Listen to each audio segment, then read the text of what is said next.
Any advice though that you can give to like working moms who work in influencer and, maybe have a young kid? I think if I could say one thing, it would be just giving yourself grace and like taking a step back and celebrating like the small wins. Maybe you didn't have the greatest day at work, but maybe you also just like potty trained your child, or you made it through a day without them screaming, or you got your full 8 hours of sleep at night. Like, I think there's little wins you can celebrate along the way. Giving yourself grace sometimes. Sometimes you just got it.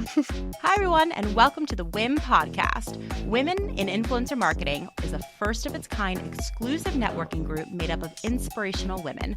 This podcast is where we explore influencer marketing and get real about women in business. Find us wherever you download podcasts, and of course, you can always find us at iamwim.com. That's iamwim.com. Hey guys, welcome back to the pod. For anyone new here, warm welcome. I always feel so much pressure because if you're new here, you're like, I don't know, first impressions count. And I hope we make a good one with you. I know our guest today is fantastic, so at least she will be. My name is Jessy Grossman. I'm the founder of WIM and the host of the Women in Influencer Marketing podcast. I am so excited to be here with you today. Halie Soprano from Traackr is our guest. So you're going to be hearing from her in just a minute. But before I get into the episode, I wanted to play a fun game of Would You Rather? No rhyme or reason why. I was just like, what can I do in this intro that would be a little bit different? And who doesn't love a good game of Would You Rather? So I'm going to share my thoughts on these questions. But if you think so differently from whatever answer I give you, send me a comment in the YouTube video about what you would rather do and why, because I also want to get to know you guys better. I wish you were here to play with. All right. So, would you rather, question number one, have the ability to see 10 minutes into the future or 150 years into the future? Okay. I think that this is like a fundamental question of like, are you scared of the future? Like, that's what I take from this. 10 minutes into the future, I feel like that goes like by so quickly. And I don't know, that's not as important to me as 150 years into the future. So I think the question is like, do I want to know what happens in 150 years from now on this planet? And I definitely do. I'm totally that person. If the question was 20 years into the future, like I would say the same thing. Like some people, like, I don't know, we're going to go there, guys. Some people don't want to know. Like, if you were given the option to know how and when you were going to die, would you want to know that information? I would. I totally would. I feel like I perform well under pressure. And what I mean by that is if I knew that, God forbid, something was going to happen in like a year from now, it would be go time. Like I would go bonkers in the next year just knowing that like I could leave this earth knowing that I did everything that I wanted to do or as much as of it as I could, right? So heck yeah, I'd want to see 150 years into the future. Like I want to get a glimpse of like, are we screwed or are things going to get any better? And I hope they get better. Okay. Question number two. Would you rather be forced to sing along or dance to every single song that you hear? Okay, so I'm like pulling from my inner musical theater kid. And I think that I would definitely want to sing along because I was in singing classes, acting classes, dance classes, a whole nine. And dance was like, oh, it was rough. It was rough, guys. Like, I'm not naturally a dancer. I had to trudge my way and like push myself to get through all those like ballet and jazz classes that I took as a kid and in college and stuff. That was not my forte. And I love singing. So definitely sing. Okay. Would you rather find true love today or win the lottery next year? Ooh, good question. So I'm definitely fortunately in love already. So I sort of have that. And heck yeah, like let's freaking win the lottery. Okay, fun fact about me in terms of the lottery. I love to gamble. I feel like I've said it on this podcast before, so I don't think it's like too much of a like, oh my God, she's a gambler. No, like I probably will grow up to be like an 80-year-old degenerate gambler. Now I'm just like too busy to make it like my full-time thing. But I love gambling. Like I've been in Vegas twice this year under the guise of being a industry conference, of course, but like there are other people who will go out to dinners and like continue the networking that started in the conference. My ass is gambling. If you would like, I actually, it's fun fact also, it's just story. When I was last in Vegas for, wasn't CES, it was the trip after for Creator Economy Live. I was just gambling after the conference one of the days and ended up like sitting next to these like nice people. We were chatting for a while and only probably like an hour into it, realized that they were both at the conference and one worked at Creator IQ and one worked at TikTok. I was like, oh my God, I hope I didn't say something so embarrassing over the last couple of hours. I feel like I'm like this anonymous person at the gambling table. Blackjack is usually my game. Sometimes it's craps. But anyways, so there are other influencer marketers who like to gamble too. Shout out if you like to gamble. All right. My last would you rather. Let's see which one should we do. Okay. They're all kind of morbid. Okay. Would you rather be in jail for 5 years or be in a coma for a decade? Okay, I guess this question is like, how scared are you of jail? I do not think I would do well in jail. I do not think I would do well in jail. But like a coma for a decade, like, do you like eke it out for 5 years in jail, or do you, a coma for a decade? Okay, don't think I would do well in jail. Although I've seen every jail documentary and reality show. So like maybe I learned more than I think. And it's only 5 years versus being in a coma for a decade. You lose double that, like, off your life.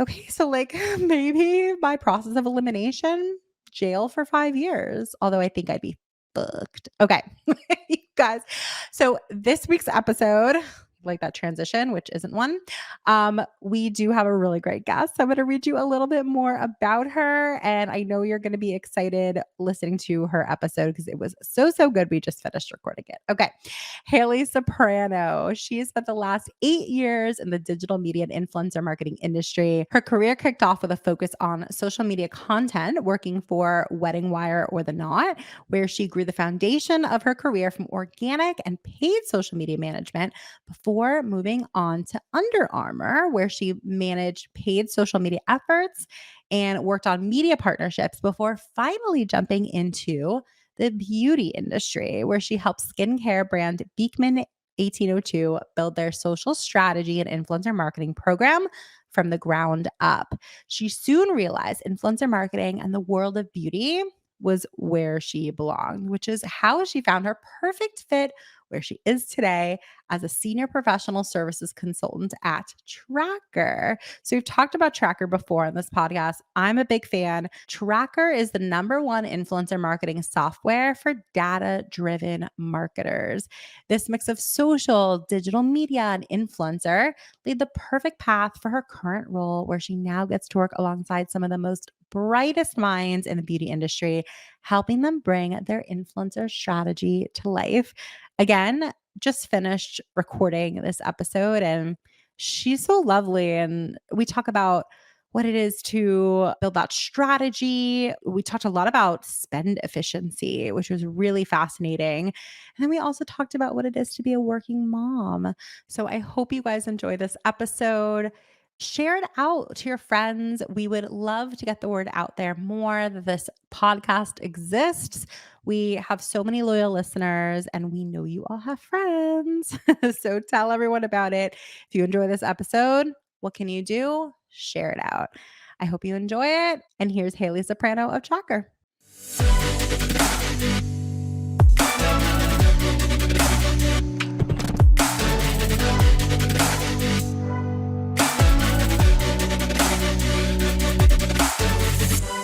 All right, everyone. Thank you so much for tuning in again. We just heard all about Halie, and she is here with me today. So, Halie, first and foremost, welcome to the pod. How are you? Thank you. I'm doing well. Thank you so much for having me. I am just thrilled to be here today and can't wait to dive into everything with you. Same. I've been looking forward to this conversation for a bit. I've heard a lot about you from Stephanie, who I've been like chatting with a bunch over at Traackr. Love her. Shout out. And she was like, if you're going to have anyone on the podcast, Haley's your girl. So I am excited to just like dive into a little bit more about you, like hearing your perspectives all about the influencer space. And I think a really interesting place to dive in, perhaps, is just like, how did you even get into influencer marketing in the first place? Like, how did you choose influencer marketing? Yeah, great question. So I almost feel like influencer marketing ended up choosing me in the long run. But I think I've been extremely lucky to have this kind of like melting pot of experiences throughout my career, all really rooted in digital media marketing. And so I had kind of like a short summary is I had initially started out in social media as soon as I graduated college, and I had worked at Wedding Wear, which is now the Knot in Wedding Wear. And I started very, very junior, started as an intern, came in, was doing a lot of copywriting for social, and I really worked my way up and eventually ended up overseeing all the social and then managing the paid media program or the paid social for Wedding Wire. And then I eventually got recruited to Under Armour, managing their paid social media. And kind of as my time at Under Armour came to a close before I left and went on to my next adventure, I really started dipping my toes into influencer marketing.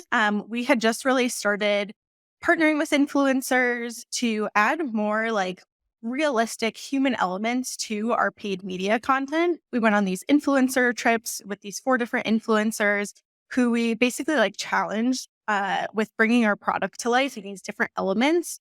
And it was really cool because it wasn't just some like model or some like pro athlete. It was like these were real people who genuinely loved the brand and were really putting our product to the test and really, really honing in on that storytelling through video content. And so that was kind of one of my like big first like taste of influencer marketing and working with influencers.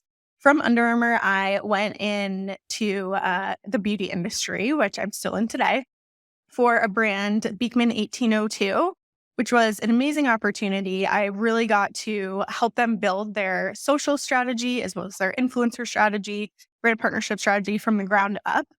And while that was a really big challenge, it was so incredibly rewarding. And so there is the director of social media and partnerships. One hat of the many hats that I wore there was managing and basically building our entire influencer program. And so that was one part of my job, but it was really honestly my favorite part. I have always just been someone that loves connecting with people. It probably drives my husband insane because we'll be out somewhere and I could just talk to anybody. I love getting to hear people's stories. Getting to connect with people is something that just really fuels me. And so that's, I think, where I've kind of like gotten this love for just like connecting with people that, you have no idea who they are. You maybe have never met them in person, but you know them so well through the internet that it's like they do genuinely feel like a friend or like someone you look up to. And so I really just started loving that aspect of my role there at Beekman 1802. And I came to kind of this, realization that I was like, wow, this is what I like really love doing. Like my favorite part of every day was like, if I had an influencer call in my calendar, I was like, yes, I get to talk to so and so today. And even some of those hard conversations, like negotiating, it was like that was really what fueled me and what I was really most passionate about. And so I kind of came to that realization. I'd been working in social media content for a long time. And probably anyone who works specifically in social knows how tiring it can get posting, scheduling, the content creation. And so I really just started leaning into influencer marketing more and realizing that there were so many of my skills I developed over the course of my career that were really lending themselves exceptionally well to influencer marketing and kind of the role I played within that and building that strategy. So I got extremely fortunate. And at Beekman 1802, we used the platform Traackr, which I was so stoked about when they first came to our office. Because also, as anyone who works in influencer marketing knows, or has experienced, you probably have had a time in your life or career when you have about 72 spreadsheets where you're trying to track things for influencers or your program, which is absolute chaos. And I remember when the Traackr client partner came in and showed us the platform, and I was just like, wow, I'm never going to have to spend like late nights, hours on hours creating these insane spreadsheets ever again.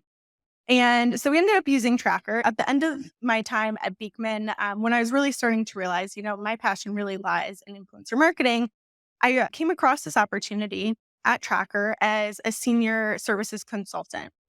And so I really explored that.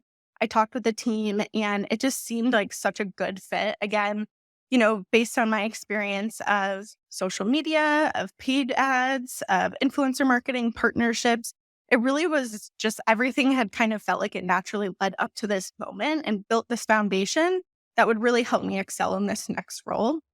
And that's how I got to where I am today. So I'm a senior professional services consultant at Traackr, which is the number one data-driven influencer marketing platform used by many brands, huge beauty brands, smaller beauty brands. And it's so exciting. I'm like at a point in my career where I feel so fortunate and just so excited about what I do. I get to help these huge beauty brands, everyone from, L'Oreal's of the world and even smaller indie brands really think about how they can use data to drive their influencer marketing strategy, and really bring their story to life in a way that they're reaching the right consumers on the right platform with the right people to help them do that. You're like speaking my language because we talk about on this show all the time about just like the importance of data and how so many people are very focused on the creative and rightfully so. Like that has to be there as well. But like the data, in my opinion, like I'm such a geek about this stuff. You'll see that in a second, but like it can unlock so many things. Like, I don't know, I used to be in theater and like I just equate it to, you can put hours into all these rehearsals, like creating this incredible show. And you can, memorize your lines, you can, do beautiful costumes. But like, if nobody shows up to the show, if the audience isn't there, is it even worth it? Right. And so I feel like that's sort of, you could equate it to the data of influencer marketing because you can do all this in terms of the creative. The data can unlock so many things in terms of who to reach, how to reach them, like how you could tweak your content, like so many things. And so I just think that like it's such an integral piece into the whole pie. So I know that also you consult for brands on their strategies, but specifically around spend efficiency, which I think is really interesting, important. And I can certainly rattle off a few reasons why I think so, but I want to sort of hear directly from you. Like, why is spend efficiency so hugely important? Yeah, great question. So, spend efficiency is so important, of course, across every marketing channel. And really, I think just as you would if you were on the media team at a brand and your CMO came to you and wanted to know what was your ROI on your latest, awareness campaign that you're running on Instagram, you should be able to know what that ROI is. You should be able to rattle that off hopefully pretty easily. And I think the same goes for influencer marketing. Really, anytime that you're spending money, that's an investment on behalf of your brand. And if you don't know how you're spending your money, where you're spending your money, where it's most and least efficiently getting spent, then how do you know that you're really making every single dollar count? And at the end of the day, especially in the world that we're living in nowadays, costs are only going up on essentially everything, including how much we're paying influencers. And so you want to really make sure that the money that you're investing is really getting maximized, every single cent of it. You don't want to, of course, make sure that you're not leaving any money on the table. And I think that's where spend efficiency just comes into play. There's so many different ways that you can look at it, slice and dice it, but ultimately making sure that where your money is going, how it can be spent most efficiently. And if it's not being spent most efficiently, how you can reallocate it. At the end of the day, that's going to be the biggest win because that will ultimately help, your company save money. It will help you maximize every single dollar. And at the end of the day, again, every single dollar counts. And so if we were like a fly on the wall And, we were privy to some of the conversations that you're having with your clients. Like, I'm sure you hear things about, like, oh my God, like having a focus on spend efficiency or making this tweak or that tweak in terms of focus or, anything in terms of the spend itself unlocked something in my business and allowed me to really like become more efficient, make more money ultimately, and have increase your ROI.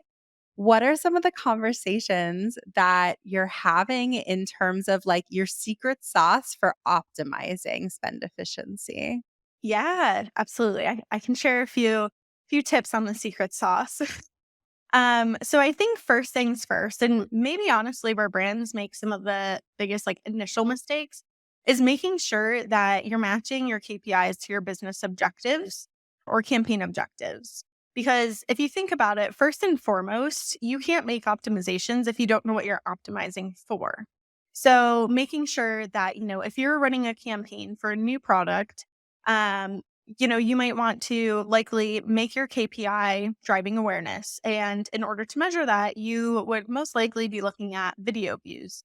So in this case, you would want to make sure that when you're looking at spend efficiency, you're really honing in on what that CPV or cost per video view looks like because you're looking to drive awareness at the top of the funnel.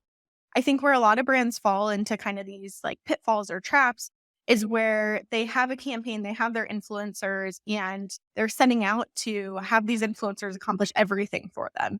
And then at the end of the day, they're like, oh man, like, wow, why did my, influencer A had like such a high click through rate, like CTR or like cost per click? And it's like, well, if you think back to what your original objectives were of this campaign, it wasn't to drive clicks or it wasn't to drive traffic sales. You are leveraging that person in order to drive awareness. You need to make sure you're looking at their CPV. Looking at their CPC or CTR is going to be completely different, and you're going to set a different goal for yourself if that was your original business objective. So, first things first, make sure you're matching your KPI to your business or campaign objective so you know what you need to set out to measure. And so you're setting yourself up for success when you do go to measure that.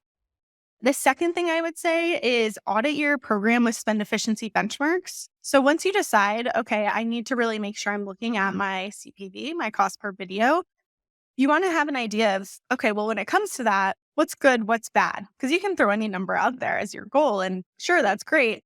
But again, we want to make sure everything is really driven by data. So we always recommend, looking at as much historical data as you can. And again, too, making sure you're looking at apples to apples comparisons. If you ran a awareness campaign 5 years ago for a product that had just launched, that's going to look very different in terms of a campaign you just ran last week for one of your like top performing, most popular evergreen hero products. So make sure too that there is some, similarities in what you're comparing. And again, when you're looking at that historical data, really dig into that to see, okay, is this the most comparable campaign to this one that I have upcoming? And just use those as kind of your, again, kind of like guardrail of, okay, this is what my previous awareness campaign for this skin serum looked like last year around the same seasonal time. So we're going to try and, same kind of like level of investment. So this is what we're going to aim for this year. Or if there are nuances, like, you look at a campaign you ran maybe last year, last quarter, maybe you take into consideration the fact, okay, we ran this campaign, it was for the same product, but it was in Q4. So we know that we invested a lot heavier into it. We had a lot of promos. So we're going to give ourselves a little bit of grace and maybe give ourselves a little bit more of a range of a CPV that we're aiming for, knowing that there's some nuance there. So I think that's really important. And then for the third part of, optimizing your spend and looking at spend efficiency is again, going back to that idea of making sure you know who your most efficient or inefficient partners are. And one thing that we love doing to help our clients really understand this in a visual way. I'm a super like visual person as much as I am with numbers, but there's a really easy way to see this. And actually, I was just talking with Stephanie, and we have on our Instagram, if you do go there, there's this really good graphic and it's super simple. It's the scatter plot. There's 3 different colors on it and you'll see all these dots. This is kind of a best practice that we have to help brands plot out or map out their influencers to understand their efficiency and who is like your top performer, who are influencers you might be activating that aren't doing so great for you, or maybe you need to use on a more like targeted basis. And so all it really comes down to is just mapping your influencer's performance out in terms of spend and performance on a scatter plot. On your y-axis, you put the cost of the influencer.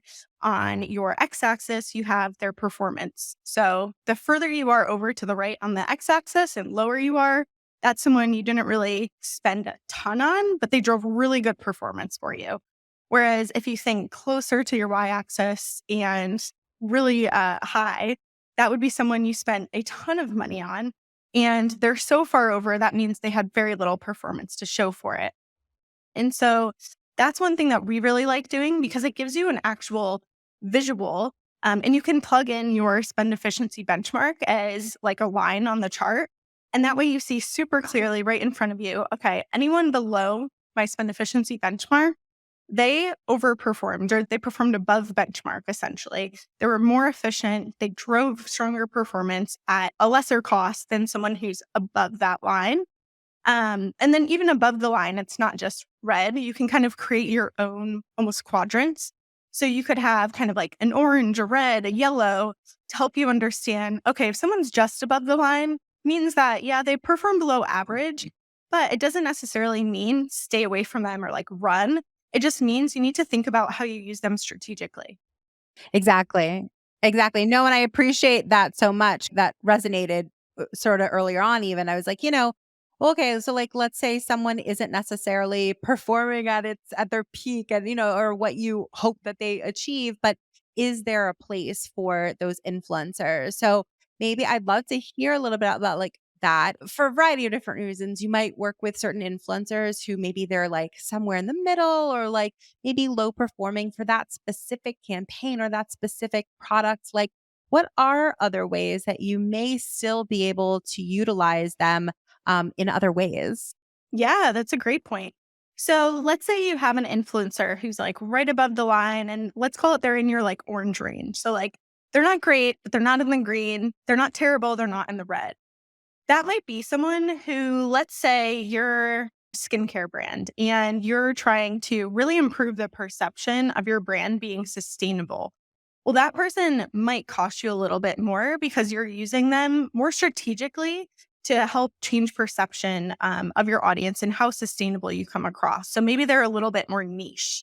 And so they might cost a little bit more, but they're allowing you to tap into a new audience. So you're using them in a really strategic way. So again, just keeping in mind, okay, this might be my CPV for this more niche audience. I know that their overall audience isn't really aware of my brand too much yet. It's probably a bit newer to them, but ultimately they're helping me tap into this new audience, reach these people that probably haven't heard of us much before. So I'm willing to pay a little bit more for them.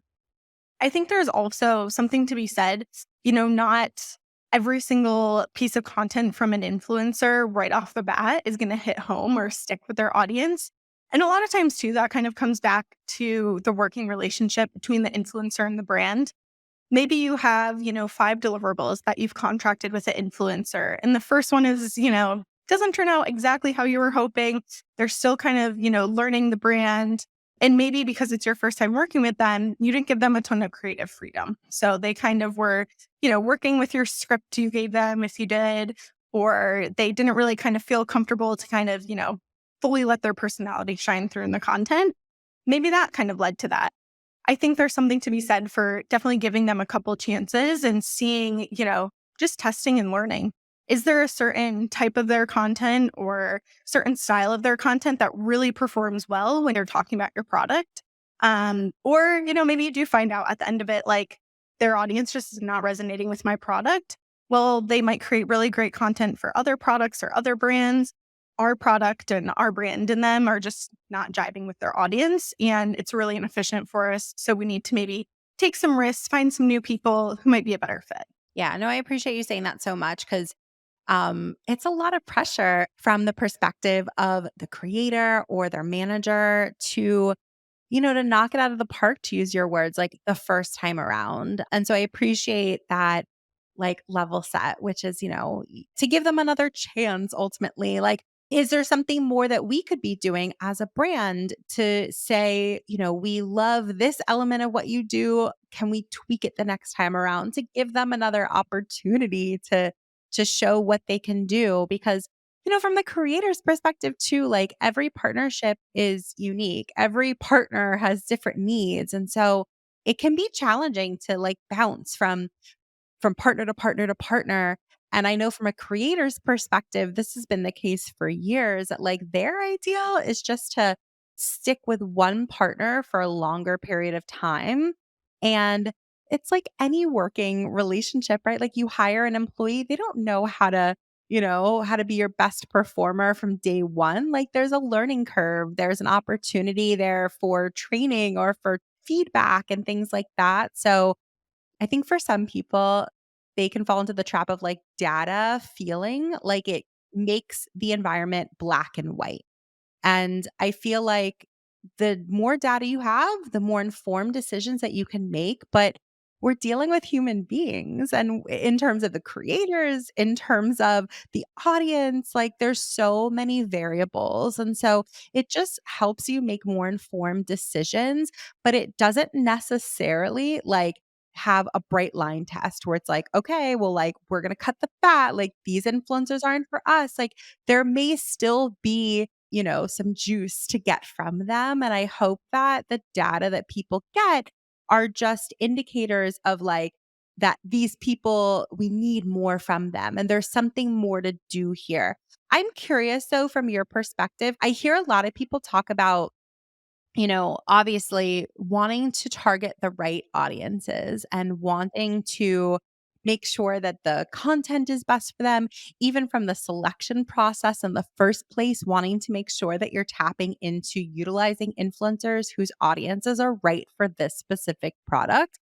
I'm curious from your perspective, like, what can people do to seek that out? Like, I'm curious how granular we can get these days in terms of identifying the correct audience for the brand. Yeah, absolutely. So I think, shameless plug with Traackr, but that's one of the things that's really, really interesting and super valuable about the platform is that you not only can use it to just discover influencers where, you're just typing in a word or typing in a profile or, back in the, I feel like olden days, but it's really only like a couple of years ago, I feel like where, you're just doing the endless scroll to find influencers where you're like tapping through one to get to another. And Traackr actually has some really, really cool capabilities where you can discover influencers based on not only like what characteristics do they have, like, what interests do they have, where do they shop type thing, their brand affinities.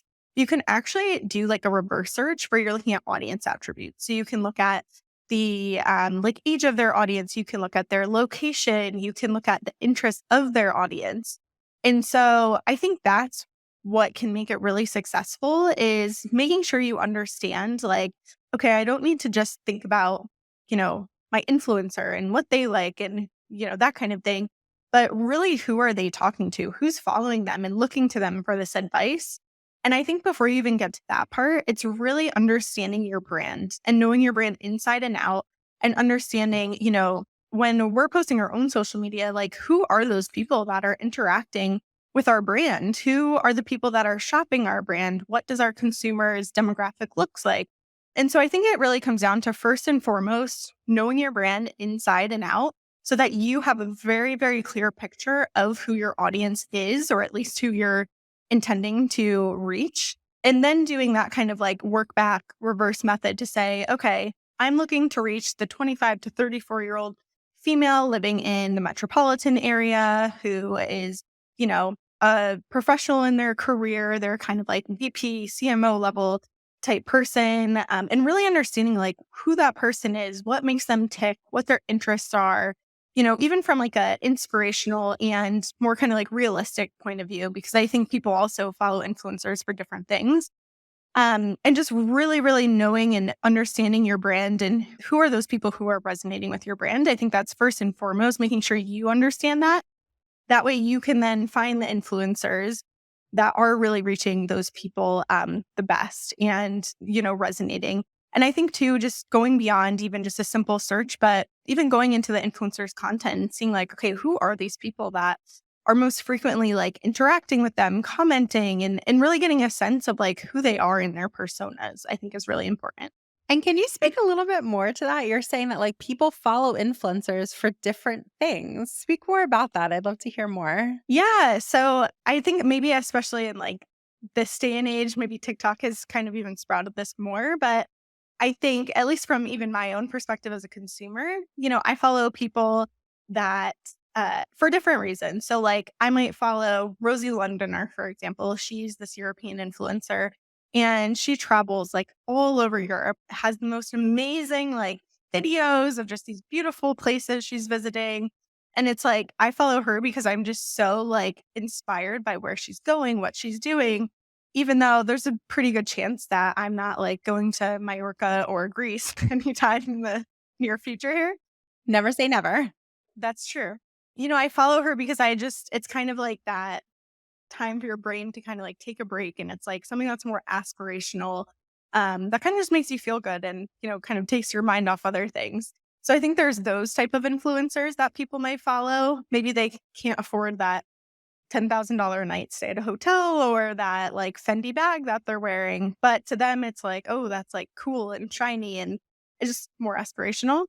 Meanwhile, I also follow a lot of influencers who I constantly look to for whether it's like advice on being a mom or products that are like must haves for moms. And I'm constantly following them because I'm like, oh gosh, well, she has that. I need to go and buy that right now off Amazon. So I think there's influencers for different purposes for different people. And I think for a brand too, it's important to understand how audiences are interacting with influencers. Is there a certain audience that maybe is over indexing for actually purchasing from an influencer versus just engaging with them or watching their videos? And really trying to dig more into that. I know it can get super granular, but I think there's a lot of different ways you can look at audiences and analyze them. And also understand, I think a lot of brands get so focused sometimes on certain audiences. They're like, great, we're hitting these audiences, and we're getting all this awareness from these people. But maybe you're also like oversaturating an audience. People follow a lot of the same influencers too. My friends follow probably the same 100 influencers that I follow. So I think there's also opportunity to look for new audiences that you might not think of and you might not be tapping into. And you can only do that if you understand who you are reaching. So 100%. Yeah. I think that, from a spend efficiency perspective, right? I can assume that most people are like, all right, where can I get the most bang for my buck? But I don't know. Over time, I think things have to shift and evolve constantly. And so there may also be moments maybe for like a new product line, or you may just want to tap into a new audience as well. And I can also imagine that it's important to probably like on a somewhat regular cadence to continue to check in and see like, has this audience changed at all? Or is there a slightly different audience that I want to tap into? Like, were we completely correct the first time that we like identified who our audience is? Like, maybe there are tweaks to make to that over time.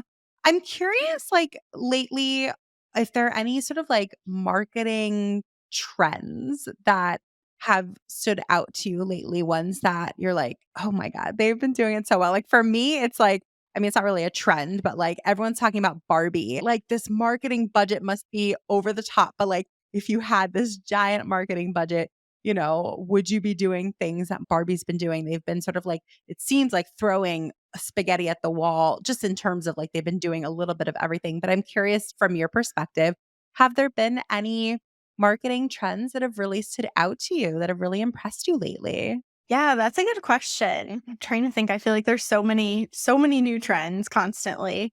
I think two things that really kind of stand out to me are one, I think brands are really kind of flipping the way that they're just approaching digital media overall.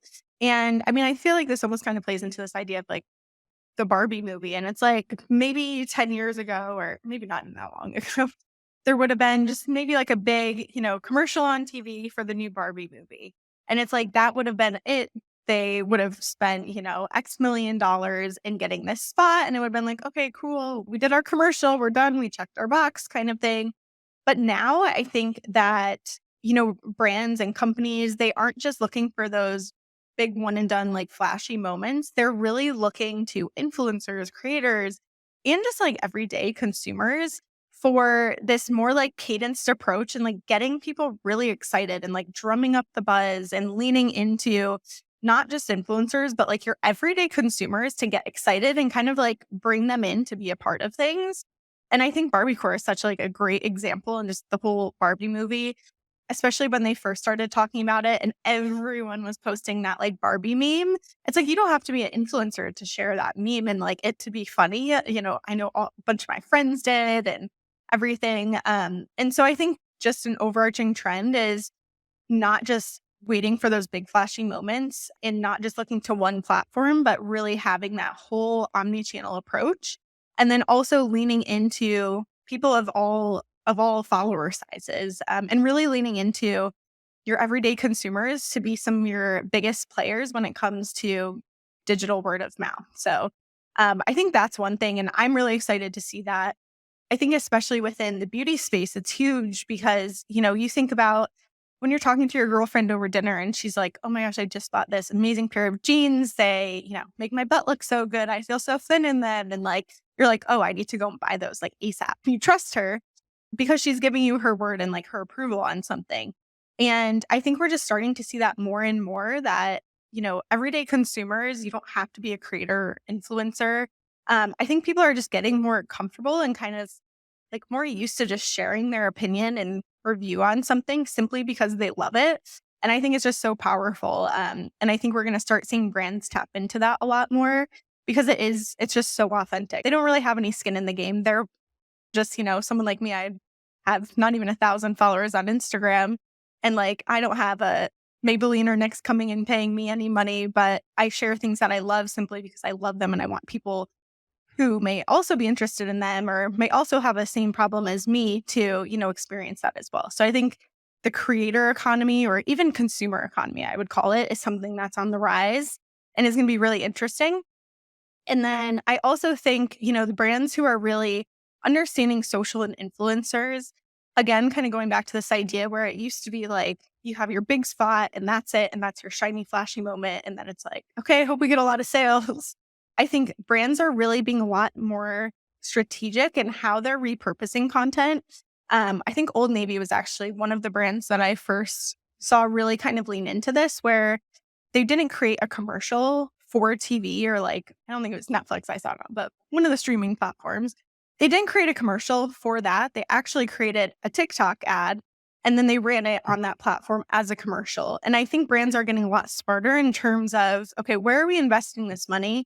Influencer marketing is no cheap channel to be investing in, but if you know how to really maximize it and make your investment worth it, I think it can be super fruitful for you. So I think those brands that are thinking about how they can really use their influencers across different aspects of their funnel and different media channels, whether it's even using their influencers on the face of their end cap at Ulta. It's just different ways that they're really bringing to life these more human, authentic elements into every aspect of their marketing channel. All right, so I have to tell you guys a little bit about a company that I absolutely love. It's called Oversubscribe. So their co-founder Peter was actually recently on this podcast, so go check out that episode from June 20th. But basically, Oversubscribe is a place where fans can fund their favorite creators and earn back on that investment. So if you're a creator or their management, you should totally check them out. The million-dollar question these days is always around growth, how to grow, how to scale. And if you're a creator who wants to expand your business, but you simply don't have the capital to do it, let your fans fund it, the people who are already invested in you. Once the creator successfully grows their business from this investment and earns more based on that funding, the investor, the fans, earn from it too. There are lots of fans out there who would love to invest in their favorite creators, but they simply didn't know that they could. So subscribers now have a real stake in the success in a creator's business thanks to oversubscribe. They can help them grow financially, which will then in turn make the content better, the quality of the content better, which will accelerate your growth as a creator just because you got some funding from the people who have already supported you for years. I think it's a really innovative idea. I love it. I want you guys to check out oversubscribe.co and just mention WIM. That's oversubscribe.co and tell them Jessy from WIN sent you. Hey, you. Thanks for listening to this episode. This show is sponsored by Women in Influencer Marketing, the best online community for the creator economy. You'll meet fellow influencer marketers, brands, and talent managers to talk shop, get hired, and even find a mentor. When you join, don't forget to check out all of our incredible resources. We also have dozens of masterclasses from the top voices at TikTok, YouTube, award-winning agencies, and women who are paving the way for us all. If you want a chance to network with a who's who in influencer marketing, just check out what it takes to join the membership collective. Visit iamwim.com/join today. That's iamwim.com/join. And I'll see you around the community. And I agree with you wholeheartedly, 100%. And I've seen people do it. And I think that that's where things are going. But I also I empathize with people on the brand side who are having to be omni-channel to the millionth degree, you know? There's just so much more to do. I think of we're talking a lot about the Barbie movie, but it's pretty cool to see what they're doing. And I agree. I've noticed your regular person who does not consider themselves a creator or an influencer is posting about the Barbie movie and how incredibly impactful that is, how they're tapping into that many more people because of it. And first of all, I guess my first question is, do you think that those tactics still fall under influencer marketing? Should that be under that team still, or do you think that should fall under somebody else? That's a really good question. I feel like so many things fall under the influencer marketing teams nowadays. It's and these teams are some the most nimble, lean teams that are doing so much. So I don't know, I almost think where brands might see the most success, and just from my own experience even, is when it's kind of a combination of influencer teams and your social teams. Because when you think of influencer, and if you're an influencer manager or director of influencer, whatnot, a lot of your role is going to be managing the strategy or developing the strategy for how your influencers are bringing your marketing to life, your marketing message, product, etc.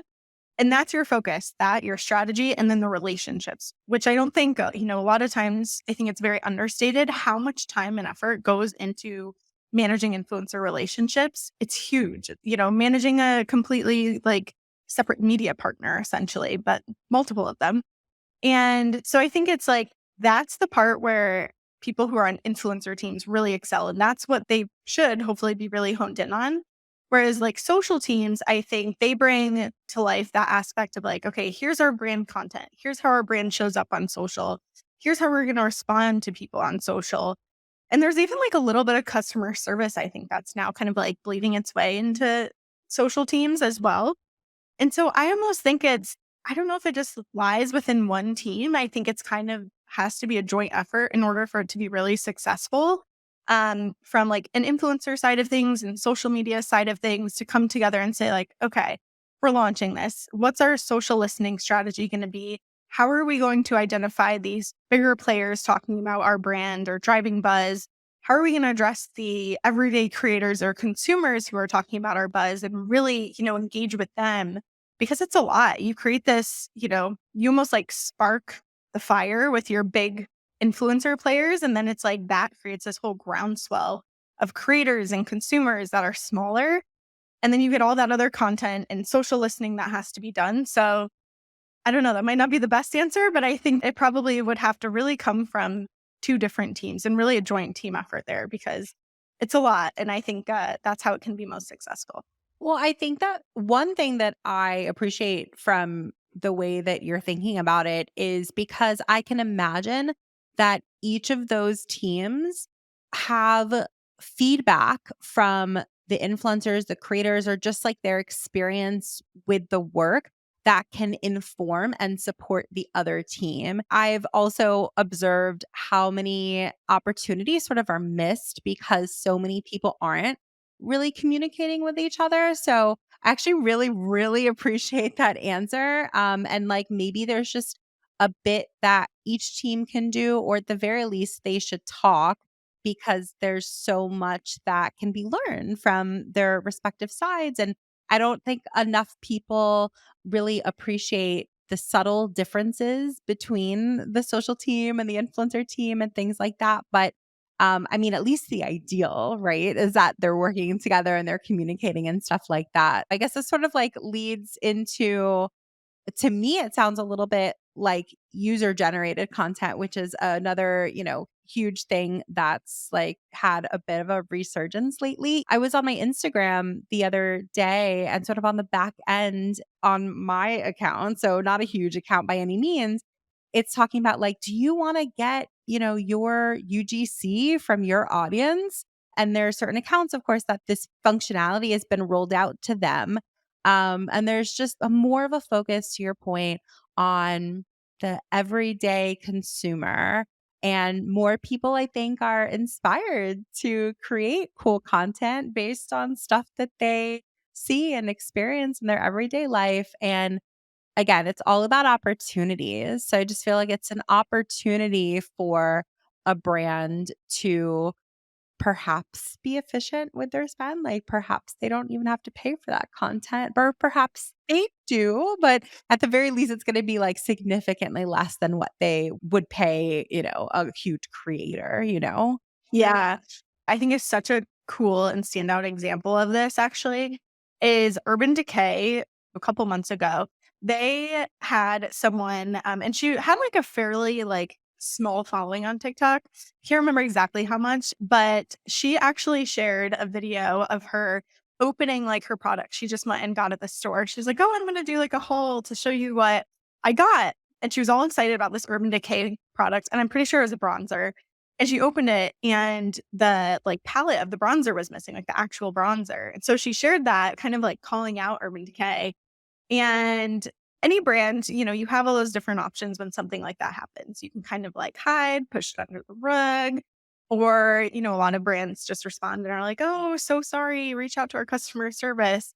And Urban Decay took such a like bold and intentional approach back to this consumer, really showing like how much they cared and that like they were truly listening to her and what she had to say.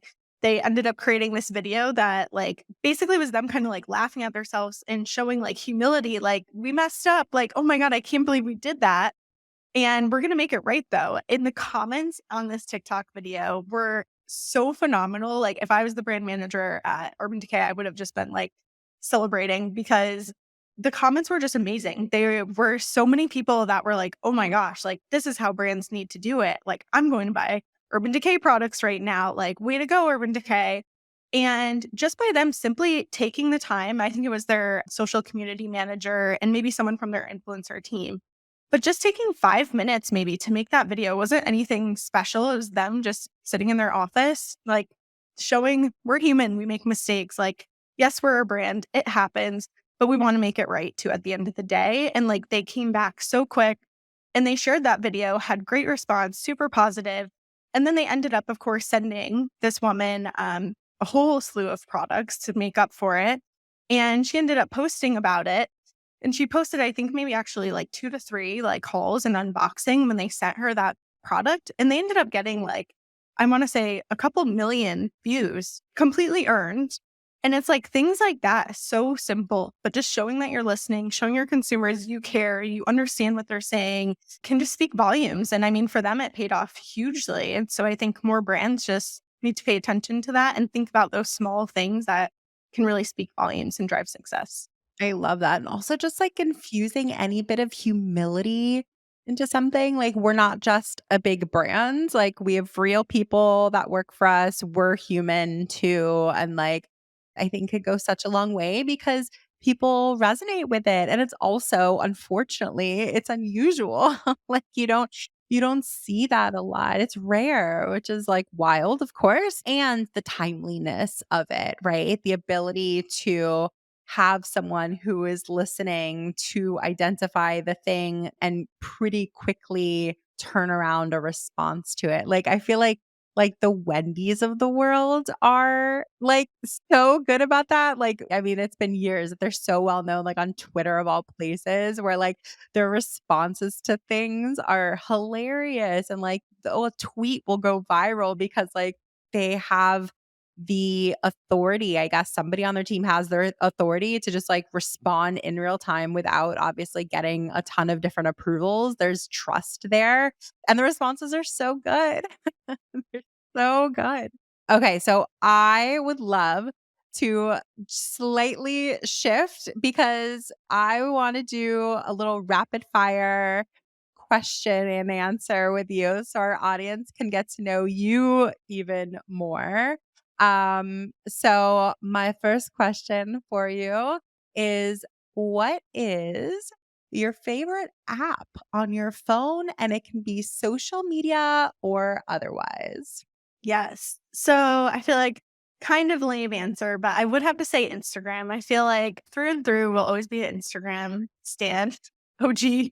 So I feel like I probably spend the most time on Instagram, whether it's just like mindlessly scrolling, watching stories. My favorite influencers, I definitely fall victim to shopping quite a bit on Instagram, even though I'm falling victim to my own tactics. I hope, but I would say Instagram. And then also, I love like probably back from my social media content creation days. I love a good editing app, and the Teza app is like my go-to for editing. I probably post maybe like twice a year on my own Instagram, which I feel like is maybe a common thing among people who have spent a lot of time in their career on Instagram. But yeah, the Teza app, I love it. Teza and Instagram. I love it. Okay. What is your biggest motivation? I'd probably have to say my family. I have a son who's 2 years old. I actually have another son who is going to be born in August. But I Nice. think becoming a mom has really inspired me and motivated me because I used to be like very much heads down all the time. So like just buried in my work. And I still am very much like that. But I think for me, it has like a new angle and a new approach where I am really motivated to do well in my career and show up every day and give it my all and pursue my passion. I'm so passionate about what I do, and I'm so thankful that I get to do that. And when I think on it, I don't want my son to in 10 years be like, oh gosh, like I never got to see my mom. She was always too busy working and doing this and doing that. I want them to be able to see like, wow, my mom worked her butt off so that we could have this, amazing life. And she followed her passion and really showed me that, you don't have to just pick one thing over another. You can have great family balance as well as have a career that you love and enjoy. And I think that's really, really important. And yeah, I think it definitely my family. So It's good. I appreciate that so much. I think it's such a struggle for so many like moms, especially like in the influencer space, because there's so much going on. It's not the type of job where you can check in, check out like a 9 to 5 by any means. It sounds like you're in the camp that you love what you do as well. It's not like you're dreading going to work, like you enjoy it. It's just, there's a lot involved and it's many hours, but like you're enjoying the work that you do. I'm a parent as well. So like it's like, when you do inevitably have to like have focus shifted away from your kid for a moment to do work, or they say a little bit late at school because your meeting ran long or whatever it is, like how do you integrate that in a healthy way that feels good to you and purposeful as a parent? And the ideal is that you're like teaching them something, that you're teaching them something that like balance is such a hard thing to achieve, but the goal is some sort of balance. It's never going to be equal though. I don't know. I don't know how you feel about that. It's never easy. I do think too, like becoming a parent has taught me so much more about time management because I'm like, okay, if I want to, have from 7 to 8 to like just solely be with my son and focus on him and like do something fun together, like I need to focus hard during the day. I need to get my stuff done. It totally changes everything, but it gives you a lot of new perspectives on things that I think are really helpful and can be applied to your work life in a lot of different ways, even just from time management and just, priorities. And I also have a friend who's a nurse, and I used to get like so worked up when I was like younger in my career about certain things like, oh my gosh, like I didn't send this one email, like, you feel like it's the end of the world. And like I'd be talking to my friends and my nurse friend would be like, oh, this happened today and this person, you hear all these crazy stories and you're like, okay, that's a good check. Like I'm not saving lives here at the end of the day. Like no one's relying on me to be able to breathe right now. Like I'm good. I can wait. Like there's other priorities. So I think too, just keeping your priorities in check and having just a new perspective is really helpful. If there was any advice though that you can give to like working moms who work in influencer and maybe have a young kid, because I feel like the younger they are, the more they need from you. What advice would you give them? Oh man. I feel like I'm constantly seeking out advice. Um, I think if I could say one thing, it would be just give yourself grace. I think so many times, like, especially now being a mom, I think we're so hard on ourselves. I was talking with another coworker about this of like, no offense to men or your partner, whoever is helping you raise your child, but like the mom or the sole caregiver, I think has like such a mental load that you're carrying. And you just constantly are like, okay, like, what are we having for dinner? What email do I need to send? Like, your brain just never shuts off. Or I think it can actually be really easy sometimes to like get down on yourself and feel like, oh man, I only accomplished 3 things on my to-do list today. But I think just giving yourself grace and like taking a step back and celebrating like the small wins, like maybe you didn't have the greatest day at work, but maybe you also just like potty trained your child or you made it through a day without them screaming or you got your full 8 hours of sleep at night. Like I think there's little wins you can celebrate along the way and just remembering to like step back, give yourself grace. Remember too that like other people you work with are also parents. People get it. It's like you're not alone. And I think just giving yourself grace sometimes. Sometimes you just got it. 100%. Yeah. And like finding your community too, like just finding people that understand. That's such good advice. My last question is well, for just to get to know you, is just what is something that no one knows about you? This is a good one. I was asking my husband this last night. I was like, what is something that no one knows? Or maybe like, but other people don't know. And honestly, I was stuck and I was like, I might be a really boring person actually. Um, Or maybe you're just that transparent and open. or maybe I'm just really transparent. One thing I did think of though, and kind of relates back to my career in the beauty industry, is actually when I was young, probably like middle school, high school, I really wanted to be a dermatologist because I had absolutely terrible skin. I still look back at pictures these days and I'm like, oh my God, like if only I had an influencer to tell me what products to buy. But I really wanted to be a dermatologist because I was extremely, extremely self-conscious about my acne. I would get like shots in my face and like I would get these chemical peels and they were so painful and all this stuff. And I just thought, if I could be a dermatologist one day, I can help people or especially girls who feel like me and are so self-conscious. I could help them feel so much better. Like that would be great. And so I always really wanted to do that, except I'm also like the queasiest person ever. Like I've got like passed out at like getting my blood pressure taken, weirdest thing. But I was like, yeah, maybe like a career with needles and things isn't the greatest route for me. So I obviously forgoed that.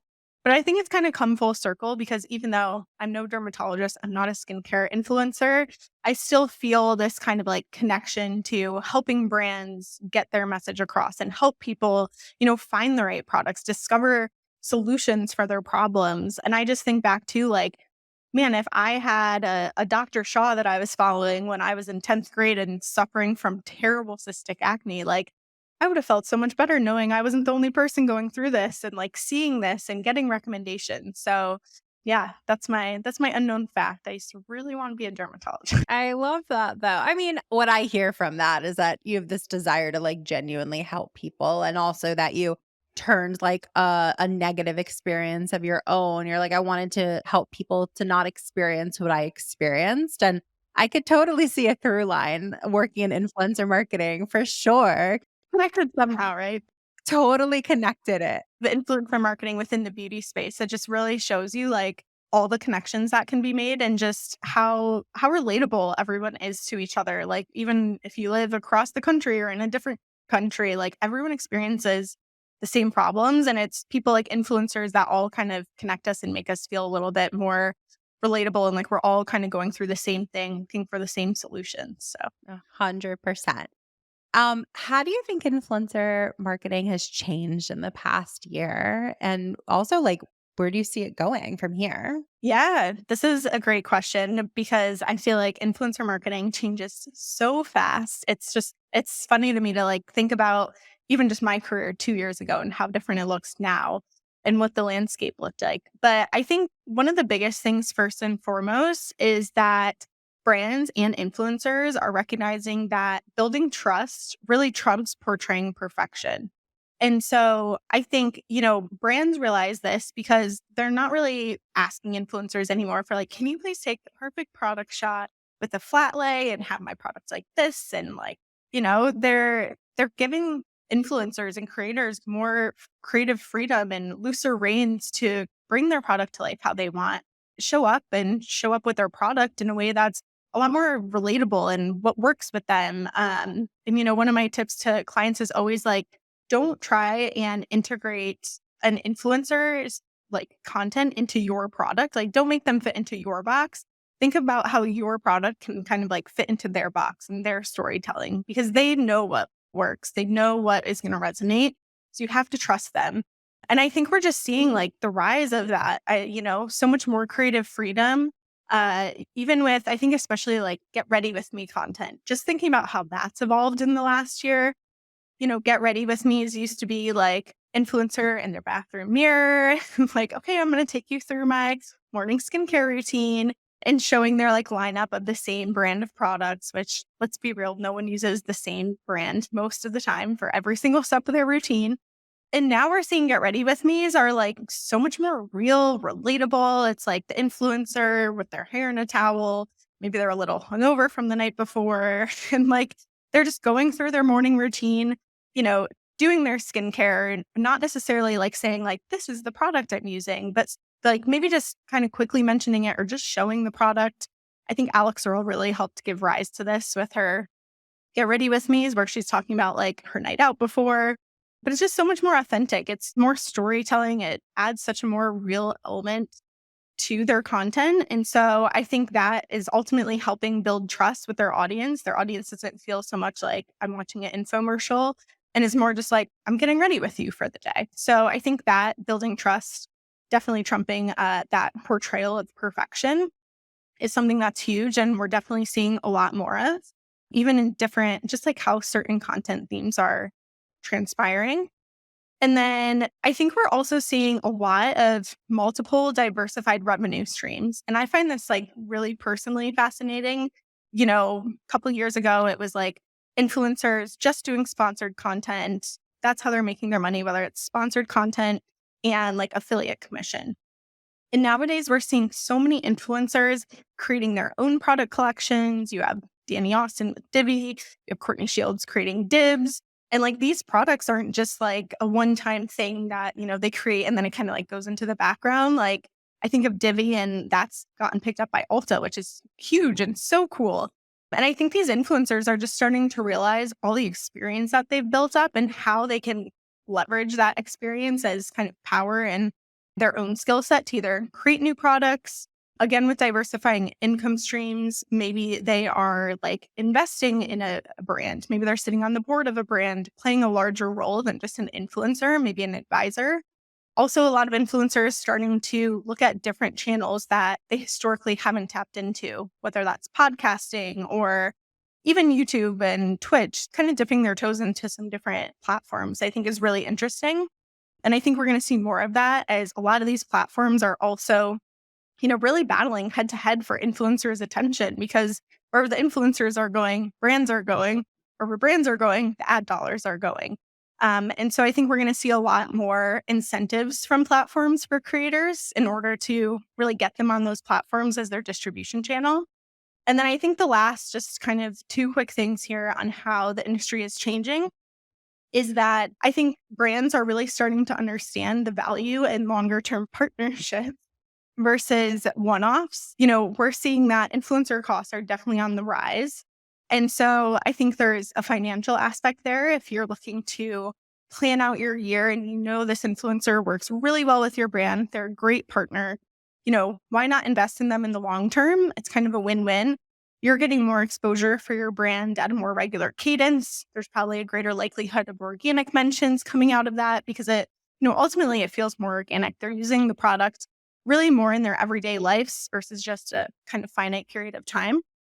And for the influencer, that's more money guaranteed in their pocket. So I think we're starting to see that, the longevity of the relationships, which I think is going to be really interesting. And you start seeing these brands that have more of like communities and collectives and ambassadors, which I think is great. So I think that's that other aspect. And just the authenticity. I think all sides of everyone are starting to feel this, that like consumers aren't stupid. They're getting much smarter about being able to sniff out inauthentic influencers and inauthentic product mentions and that kind of thing. So I think brands that can really leverage influencers who organically show their brand love are going to be the brands that are going to win in the kind of long run of things, like really starting from that organic mention and growing your relationship built on authenticity. I love that. I love the idea of, you mentioned both audiences getting smarter. I think creators are getting smarter. Like everyone is just sort of upping their game in terms of, diversifying, where your money is coming from and your revenue. I think the reality is that it's just born out of necessity because I feel like, the budgets for brand partnerships, they ebb and flow. And creators are wanting to make a full-time career out of this or make more year over year. And so they're out of necessity learning that they just have to diversify their revenue. But I think that's the smart thing to do. And so no matter the reason, the result I think is what's most important. And I just absolutely love to see everyone just upping their game, elevating what they're doing. I think it's going to continue to like up our entire industry, which is just going to benefit everybody. It's been such a pleasure having you on today, and it's been so great just like learning more about you and getting your ideas and thoughts on everything. I have a feeling that our audience is probably going to want to get in touch. And so, what's the best way for them to connect with you and then also to learn more about Traackr? Yeah, absolutely. And thank you so much for having me. It's been such a pleasure. I feel like I could talk about this stuff all day long with you. If anyone wants to connect, I would love to. You can definitely connect with me on LinkedIn. My name is just Halie, Halie Soprano. Yeah, so feel free to shoot me a message or anything, connect. Would love to connect. And then in terms of Traackr, you have definitely a lot of different ways to connect with Traackr. Our marketing team does a phenomenal job sharing tons of different industry insights, trends, competitive analysis on LinkedIn. There's some really great case studies we share too. And they also frequently do some different webinars on like special topics within the influencer marketing industry where they've gotten some really amazing speakers. So highly recommend follow Traackr on LinkedIn as well as on Instagram. It's just at and then TRAACKR. And there's just so much snackable information there. So many good tips from people all across the industry.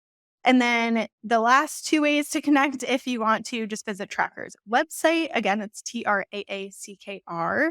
And you can schedule a demo. You can test out, all the different things Traackr has to offer from discovery management, looking at spend efficiency tools, competitive benchmarking. There's really something for everybody. And then lastly, we also, if you're interested in spend efficiency more, we are hosting a spend efficiency workshop coming up on July 25th. So definitely pay attention on LinkedIn, get signed up for that, as well as go to this site. But yeah, so many ways to connect. And I hope everyone enjoys this. And I look forward to connecting with everyone. And thank you again, Jessy. Yeah, no, thank you so much. And we will link all of that below in the show notes. So it would make it easy for you to check all of that out. I can personally vouch I'm a huge, huge fan of Traackr. And now I'm a huge, huge fan of yours, getting to know you better. And I love that you're shouting out LinkedIn. Oh, I love LinkedIn. Love it. It's so good. I mean, it's the social platform for professionals. We're all professionals, and there's so much good content on there for us. So I encourage all of you guys to connect with Halie and Traackr, starting on LinkedIn and then even well beyond that. So thank you so much for joining today, and for everyone tuning in. We will see you next week. Bye, guys. Bye. Thank you. If you enjoyed this episode, we gotta have you back. Check out our website for more ways to get involved, including all the information you need about joining our collective. You can check out all the information at iamwim.com. Leave us a review, a rating, but the most important thing that we could ask you to do is to share this podcast. Thanks for listening. Tune in next week. Tune in next week.